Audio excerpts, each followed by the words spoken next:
Now, can you imagine how Hind must be feeling? By the way, when he passed away, the Prophet of Allah, this is his cousin, he's greatly loved him so much, right? Nabi Sallallahu Alaihi Wasallam loved him so much that when he did his janazah, he actually gave him a special honor that no one else got. In a typical janazah, how many times do you do takbir? How many takbirat do you do? Anyone know? In Salatul Janazah, how many takbirat? 4, ahsantum, 4. You do 4 takbirat.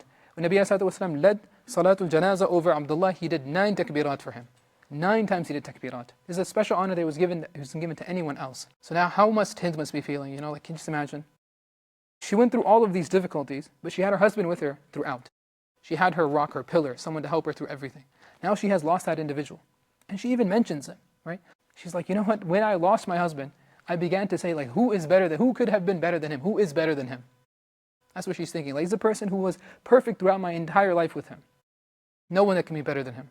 And she's a young lady. She's like 32, 33 at this time. She has 4 or 5 children. There's no one there for her. We know that, by the way, do you know how Abdullah got injured on that battlefield? The Battle of Uhud. The people that he was fighting up against was his own family. His own tribe was fighting the Battle of Uhud. Khalid ibn al-Walid was her first cousin. His wife's first cousin was Khalid ibn al-Walid.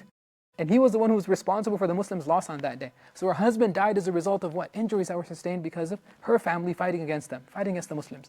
She's nobody. She's living in Medina just by herself, single mother now to all these children. And so she's there and she's thinking to herself, and this will happen when you lose something and you think that I cannot live without this thing that I have lost. But we have to understand that if you lose something that you never thought you could lose, Allah can give you something you never thought you would have. And so she's there, she's struggling, and she says to herself, Ayyul Muslimin, who is better than this husband that I have lost? So someone actually comes with a proposal. She says, by the way, أول بيت هاجر إلى رسول الله صلى الله عليه وسلم. Our family, led by my husband, we were the first people to make migration for the sake of Allah. Not once, not 2 times, 3 times they became refugees for the sake of Allah. وأن الهجرة تهدم ما كان قبلها. Hijrah removes all the sins that happened before it. Destroys every sin that you ever did. Completely wiped away because of hijrah, because of migration. So our brothers and sisters who are Palestinian brothers, as well as others, you know, those who are struggling in many other parts of the world, be it in Sudan, be it in Yemen, be it in Syria. We have Syrians, this is like the largest exodus and, you know, mass migration that has happened in recent times. In the past, like, recent century or so. Largest amount of people that have been forced out of their home. And we see it's happening many other places in the world, Muslims.